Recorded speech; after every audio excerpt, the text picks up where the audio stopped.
आप सुबह को गुनाह कर लो, शाम तक तुम गुनाह करते करते आओ या मेरी इनकार कर दो, लेकिन शाम यानी मगरिब की अज़ान होने से पहले अगर तू तौबा कर लेता है, अगर तू अल्लाह तबारक व तआला पर ईमान ले आता है और अल्लाह रब्बुल आलमीन को एक माबूद मान लेता है, तो हम तुम्हारी सारी गुनाह को माफ कर देते हैं। जो शैतान ने तुम्हें बहकाया, शैतान ने तुम्हें अपने फरेब में और अपने जाल में फंसा कर रखा, ये सारे उनके बेकार चले गए, सारे को मैंने रद्द कर दिया है। मेरे भाइयों, वो रब्बुल आलमीन हमें बार बार चेतावनी देता है कि आए रे इंसानों, आए जिन्न और इंसानों, हमने तुम्हें पैदा किया है, सिर्फ मेरी इबादत करो, सिर्फ मेरी भक्ति करो। और मेरे भाइयों, सिर्फ आप ही तक नहीं, कुल्लुकुम राइन व कुल्लुकुम मसऊलुन अन रइयतिही। अगर आप नमाज पढ़ने के लिए जा रहे हैं और आपका बेटा फिल्म देखता है, आपका बेटा म्यूजिक सुनता है, आपका बेटा गलती कर रहा है, वो इस्लाम की तरफ नहीं आ रहा है, तो आप उसे डंडे मार मार कर ले आइए, नमाज की तरफ ले आइए। अल्लाह के रसूल सल्लल्लाहु अलैहि वसल्लम ने फरमाया, मुरु औलादकुम बिस्सलात वहुम अबनाए सब'i सिनीन वज़रिबुहुम अलैहा वहुम अबनाए अशर सिनीन। जब आपका बेटा 7 साल का हो जाए, आपका बेटा 7 साल की उम्र को पहुंचे, आप उसे मस्जिद तरफ ले आइए, उंगली पकड़ लीजिए और हाथ पकड़कर मस्जिद के अंदर ले आइए। वो 10 साल का हो जाए और नमाज ना पढ़े तो मार मार कर मस्जिद की तरफ ले आइए, मस्जिद की तरफ दौड़ कर मारते लेकर के आइए। मौलाना साहब, हम अपने बेटों को कैसे मारे? हम तो खुद 75 और 80 साल के हो चुके हैं, हम खुद ही नमाज पढ़ने नहीं जा रहे हैं, तो हम अपने बेटों को नमाज की तलकीन क्या? यहदिहिल्लाहु फला मुदिल्ल लहु व मन युज़लिलहु फला हादिय लहु व अशहदु अल्ला इलाहा इल्लल्लाहु वहदहु ला शरीक लहु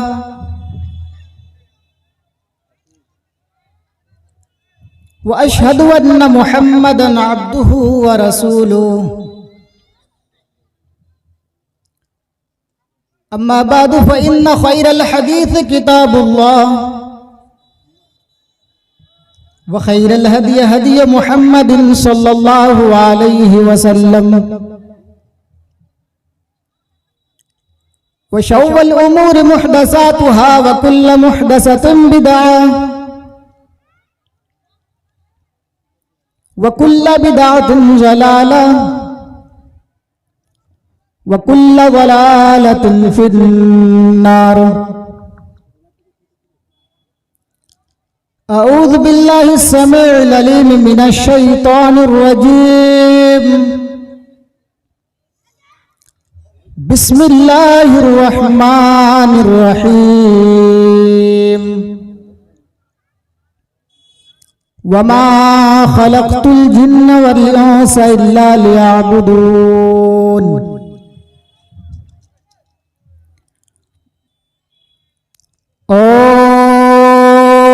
मंगलम भगवान विष्णु मंगलम गरुड़ध्वज मंगलम पुंडरीकाक्ष मंगलाय तनोहरि। ओम पूर्व देवता नमः स्वाहा, ओम बुद्ध देवता नमः स्वाहा, ओम सूर्य देवता नमः स्वाहा। ओम पूर्णमिदः पूर्णतः पूर्णमुदच्यते पूर्णमादाय पूर्णमेवावशिष्यते। ओम शांति शांति शांति। यहाँ न पक्षपात कुछ न राखो, वेद पुराण सतमत भाकू, संवत विक्रम दौ अनंदा महाकोख नश्चतुर पतंगा। राजनीति भव प्रीति दिखावे, आपन मत सबका समझावे, सुरंत तुसदर सच्चारी तिनको वंश भैया तुम्हारे। तब तक सुंदर मद्दी को या बिना महामद पार न होया, तब से मानव जंतु विकारी समरथ नाथ देहे व्रतधारी। हर सुंदर निर्माण होई, तुलसी वचन सद सच होई। अब मैं ज्यादा वेदों के मंत्र नहीं खींचूंगा, वरना लोग बोलेंगे कि पंडित बुला कर रहे हैं मौलवी, सीबीआई की जांच करा, हो सकता पंडित निकलेंगे। अल्हम्दुलिल्लाह पंडितों पर भारी हूं।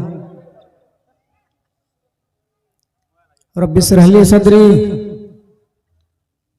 व यस्सिर ली अमरी वहलुल उक़दतम मिन लिसानी यफ़क़हू क़ौली रब्बि ज़िदनी इल्मा। स्टेज पर मौजूद निहायत ही मौक़र व मुअज़्ज़ज़ उलमाए किराम, दूर दराज और कुर्बजवार से तशरीफ लाए हुए निहायत ही सामीन हजरात, पर्दे के पीछे बैठी हुई इस्लामी ख़वातीन, प्यारी माँ और बहनों, मुस्तक़बिल के अजीज होनहार बच्चों, आपके इस इलाके में पहली बार आने का मौका मिल रहा है और आपका यह प्रोग्राम जो आपने इतनी मेहनत, परिश्रम, कद्दो काविश और जद्दोजहद से सजाया है, इसका ये मतलब है कि आप दीन की तरफ उन लोगों को अग्रसर कर रहे हैं जो दीन से दूर है। और गालिबन जहां तक मेरी समझ में आ रही है, क्योंकि आपका जो हैंड बिल है वो आपने ज़बाने बंगला में छापा है और मैं बंगाली नहीं जानता हूं, तो मस्जिद के सिलसिले शायद के प्रोग्राम है। मेरे दोस्तों, अल्लाह तबारक व तआला का बेशुमार लातादाद एहसान अजीम यह है कि उसने हमें मुसलमान बनाया, इस्लाम जैसी मजहब हमें और आपको दी, कुरान अजीम जैसी किताबें हम और आपको मिली है, और सबसे बड़ी एहसान की बात यह है कि उसने हमें जनाब मुहम्मदुर रसूलुल्लाह सल्लल्लाहु अलैहि वसल्लम का उम्मती होने का शर्फ बख्शा है। दुनिया के अंदर जितने भी धर्म है, उन धर्म के धर्म ग्रंथों को आप पढ़िए तो हमें क्लियरली साफ इस्लाम नजर आती है, और उस किताबों के अंदर यह लिखा हुआ है, आज भी मौजूद है, कि Islam is the best religion. इस्लाम ही एक ऐसा मजहब है जो बेस्ट है, जो अच्छा है, जो सबसे अच्छा है, वह इस्लाम। ऋग्वेद, यजुर्वेद, अथर्ववेद, सामवेद, भागवत पुराण, कल्की पुराण, भविष्य पुराण, रामायण, महाभारत, श्री रामचरितमानस, अल्लोपनिषद, 18वां पुराण, शिव पुराण, गणेश पुराण, विष्णु पुराण, कुंटब सुक्ता, बाइबल, गुरु ग्रंथ, दुनिया की जितनी भी किताबें आप स्टडी कर लीजिए, हर किताबों के अंदर आपको इस्लाम मिलेगा और जनाब मुहम्मदुर रसूलुल्लाह सल्लल्लाहु अलैहि वसल्लम की तालीमात मिलेंगी। अल्लाह का शुक्र है कि अल्लाह ने हमें इस्लाम दिया है। अल्लाह तबारक व तआला का बहुत बड़ा एहसान अज़ीम हम लोगों को होना चाहिए कि अल्लाह ने हमें मुसलमान बनाया है, और मुसलमान इसलिए बनाया है कि ताकि हम जन्नत के अंदर हमारी एंट्री हो। कुछ लोग जयपुर की सरजमीन से मुझे सुन रहे हैं, उन्होंने फोन लगाया और ये बोला कि मौलाना जब आप बोले तो थोड़ा सा लगाइएगा, वही लोग कॉल कर रहे हैं। तो मैं ये बताना चाह रहा हूं मेरे भाइयों, अल्लाह तबारक व तआला ने हमें मुसलमान बनाया, और हमारी जिंदगी वनली 63 साल, 60 साल, 80 साल, 100 साल की जिंदगी ही तक महदूद है। उसके बाद हमारी जिंदगी खत्म।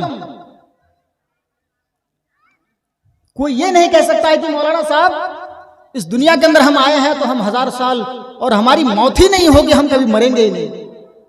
कोई ये दावा नहीं कर सकता है। यहां तक फिरौन, उन्होंने अपने आप को अना रब्बुकुल आला कहा करता था कि मैं सबसे बड़ा रब हूं। अल्लाह ने निशान इबरत बना दिया है।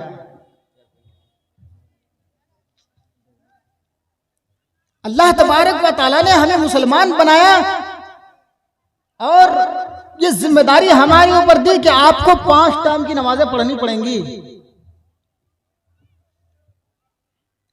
लेकिन मेरे भाइयों, हम नमाजों से इतने दूर कि हमें दूर दूर तक नजर ही नहीं आता। हमारी मस्जिदें वीरान। आज हमारी मस्जिदों का यह हाल है कि सिर्फ 2%, 3%, 4%, 5% नमाजी हैं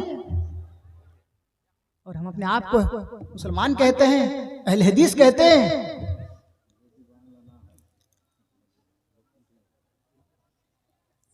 अगर हमें ये चीज और हमारी समझ में ना आए कि इस्लाम क्या है, तो हमारे गांव में, हमारे समाज में बहुत सारे आलिम दीन हैं, उनसे हम पूछ ले कि इस्लाम क्या है। अल्लाह तबारक व तआला ने हमें मुसलमान बनाया, हमें इस्लाम की दौलत से सरफराज फरमाया और हमें मुसलमान बनाने के बाद अल्लाह तबारक व तआला ने फरमाया, वमा खलक़तुल जिन्न वल इंसा इल्ला लियअबुदून। ऐ जिन्नों और इंसानों, हमने तुम्हें पैदा किया है, सिर्फ इसलिए पैदा किया है कि आप मेरी इबादत करो, मेरी भक्ति करो, मेरी परस्तिश करो।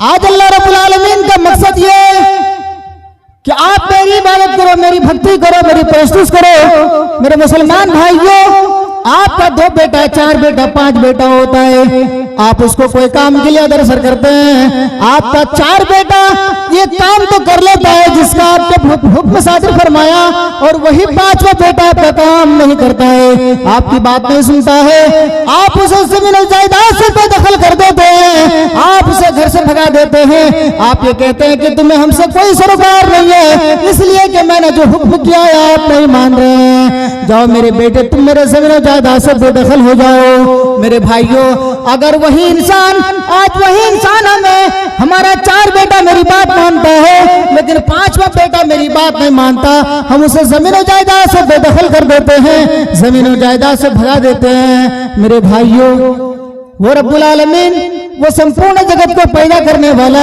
संपूर्ण जगत को इस दुनिया के अंदर हमें और आपको भेजने वाला, और ये तमाम चीजें दरख्त से लेकर के चूंटी तक और जमीन के जर्रात तक पैदा करने वाला, उन्होंने कहा है कि आए लोगों, हमने तुम्हें पैदा किया है तो इसलिए किया है कि आप मेरी इबादत करो, मेरी भक्ति करो, मेरी परस्तिश करो। लेकिन अगर हम अल्लाह रब्बुल आलमीन की इबादत नहीं कर पा रहे हैं तो इसका मतलब यह है कि अल्लाह रब्बुल आलमीन की बात पर हम नहीं चल रहे हैं, हम अल्लाह की बात को नहीं मान रहे हैं। और नहीं मानने का सजा ये होगी कि हमें घसीटते हुए जहन्नम के अंदर डाल दिया जाएगा। समझ रहे हैं? अभी स्टेज पर बात हो रही थी, अगर बंगला नहीं बोल पा रहे हैं तो छोड़ देने के लिए बोले भाई, पूरी बंगाल में हम लोग तकरीरें करते, पूरी बंगाल के अंदर आपका कलियाचक, मालदा और फरक्का कहाँ कहाँ नहीं जाते, कौन बंगाल उर्दू नहीं समझता है। मेरे भाइयों, ये टेक्नोलॉजी का जमाना है, ये यूट्यूब और इंस्टाग्राम का जमाना है, आप क्यों नहीं समझ पा रहे हैं? अगर आपको समझने में दिक्कत हो तो मैं थोड़ा सा बंगला में ट्रांसलेट करूं, इसलिए कि मैं बंगाली कभी बोला नहीं हूं, कभी नहीं बोला अपनी जिंदगी में, और शायद कि मुझे कोई समझ भी नहीं पाए कि मैं बंगाली हूं। मेरी जो है मादरी जबान बंगाली है। अल्लाह तबारक व तआला ने जो हम लोगों को पैदा किया है इसलिए किया है कि हम उसकी इबादत करें, और सिर्फ इतनी ही नहीं, हमारे ऊपर जिम्मेदारी है कि हमारी औलाद है तो उसे भी हमें नमाज की तरफ बोलना पड़ेगा। मैंने हमारी बात मानता है, 5वां बेटा मेरी बात नहीं मानता, मैं उसे जमीन और जायदाद से बेदखल कर देता हूँ। अल्लाह तबारक व तआला रहमान और रहीम है। अल्लाह तबारक व तआला बहुत बड़ा रहम और करम वाला है कि इंसान अगर एक बार गलती करता है तो उसे परमिशन देता है सुधरने का। आप परमिशन दे रहे हैं। अगर सरकार की नजर में आप दोषी साबित पाए जा रहे हैं तो एक बार सरकार आपको लॉक करती है, दूसरी बार लॉक करती है, तीसरी बार एल्डल्ट करने के बाद चौथी बार आपको गिरफ्तार करके जेल के अंदर डाल देती है। सरकार आपको जेल के हवाले कर देती है। लो आप चक्की पीसो जेल के अंदर। मौलवी रफीक ने अगर कोई गलती की है तो मौलवी रफीक को एक बार मौका दिया जाता है। मौलवी रफीक दूसरी बार गलती करता है, दूसरी बार भी उसे अलर्ट किया जा रहा है। तीसरी बार अगर मौलवी रफीक ने कोई गलती की, तीसरी बार भी अलर्ट किया जा रहा है। चौथी बार आपको बख्शा नहीं जाएगा। लेकिन अल्लाह तबारक व तआला कहता है, आए मेरे बंदो, अब सुबह को गुनाह कर लो, शाम तक तुम गुनाह करते करते आओ या मेरी इनकार कर दो, लेकिन शाम यानी मगरिब की अज़ान होने से पहले अगर तू तौबा कर लेता है, अगर तू अल्लाह तबारक व तआला पर ईमान ले आता है और अल्लाह रब्बुल आलमीन को एक माबूद मान लेता है, तो हम तुम्हारी सारी गुनाह को माफ कर देते हैं। जो शैतान ने तुम्हें बहकाया, शैतान ने तुम्हें अपने फरेब में और अपने जाल में फंसा कर रखा, ये सारे उनके बेकार चले गए, सारे को मैंने रद्द कर दिया है। मेरे भाइयों, वो रब्बुल आलमीन हमें बार बार चेतावनी देता है कि आए रे इंसानों, आए जिन्न और इंसानों, हमने तुम्हें पैदा किया है, सिर्फ मेरी इबादत करो, सिर्फ मेरी भक्ति करो। और मेरे भाइयों, सिर्फ आप ही तक नहीं, कुल्लुकुम राइन व कुल्लुकुम मसऊलुन अन रइयतिही। अगर आप नमाज पढ़ने के लिए जा रहे हैं और आपका बेटा फिल्म देखता है, आपका बेटा म्यूजिक सुनता है, आपका बेटा गलती कर रहा है, वो इस्लाम की तरफ नहीं आ रहा है, तो आप उसे डंडे मार मार कर ले आइए, नमाज की तरफ ले आइए। अल्लाह के रसूल सल्लल्लाहु अलैहि वसल्लम ने फरमाया, मुरू औलादकुम बिस्सलात वहुम अबनाए सब'i सिनीन वज़रिबुहुम अलैहा वहुम अबनाए अशर सिनीन। जब आपका बेटा 7 साल का हो जाए, आपका बेटा 7 साल की उम्र को पहुंचे, आप उसे मस्जिद तरफ ले आइए, उंगली पकड़ लीजिए और हाथ पकड़कर मस्जिद के अंदर ले आइए। वो 10 साल का हो जाए और नमाज ना पढ़े तो मार मार कर मस्जिद की तरफ ले आइए, मस्जिद की तरफ दौड़ कर मारते लेकर के आइए। मौलाना साहब, हम अपने बेटों को कैसे मारे? हम तो खुद 75 और 80 साल के हो चुके हैं, हम खुद ही नमाज पढ़ने नहीं जा रहे हैं, तो हम अपने बेटों को नमाज की तलकीन क्या करें? हम कैसे करेंगे? हमने देखा है, इसी समाज का रहने वाला मैं भी हूँ, और मैं देखता हूँ मस्जिदों में अज़ान हो रही है, मुअज्जिन पुकारता है, हय्या अलस सलाह हय्या अलल फलाह, आओ नमाज की तरफ आ जाओ, आओ कामयाबी की तरफ आ जाओ। फजर की अज़ान होती है, अस्सलातु खैरुम मिनन नौम। वो नींद में सोने वालों, वो जनवरी और फरवरी के मौके से, दिसंबर के मौके से ठंडी ठंडी लिहाफ ओढ़ करके, गरम गरम लिहाफ ओढ़ करके, ठंडी ठंडी नहीं। आप लोग सोच रहे हैं मौलवी साहब आप उधर क्यों जा रहे हैं? नहीं, ये आपको समझाने के लिए। अल्लाह के रसूल सल्लल्लाहु अलैहि वसल्लम ने फरमाया, और अल्लाह तबारक व तआला फरमाता है कि जब तुम ठंडी के मौसम में अच्छे टैंक लेकर के जब सोते हो, उससे बेहतर नमाज है। ये जिंदगी कब तक? बस 60 साल, 70 साल, 80 साल, उसके बाद तुम्हारी जिंदगी खत्म। अब जब बरज़खी जिंदगी में आ जाएंगे, जब आप कब्र के अंदर आ जाएंगे, फरिश्ते मार मार कर पूछेंगे, मन रब्बुका मा दीनुका मन नबियुका। वहां हा हल अदरी, अरे ये तो हमें नहीं मालूम, हमें कुछ भी मालूम नहीं है। और एक पॉइंट की बात बताऊं, आप मदरसे के अंदर नहीं कभी पढ़े हैं, आपको अरबी नहीं आती, जैसे अभी कहा ना कि बंगाली नहीं आती है, हमें उर्दू आती है, बंगाली भी आती है, लेकिन अगर हमें वहां कब्र के अंदर पूछा जाएगा तो ऑटोमेटिकली हमारी ज़बान अरबी हो जाएगी। और जैसे ही फरिश्ते कहेंगे मन रब्बुका, तो आप कहेंगे रब्बी अल्लाह। मा दीनुका, तुम्हारा दीन क्या है? तो आप कहेंगे दीनुल इस्लाम, मेरा दिन इस्लाम था। वो कैसे होगा?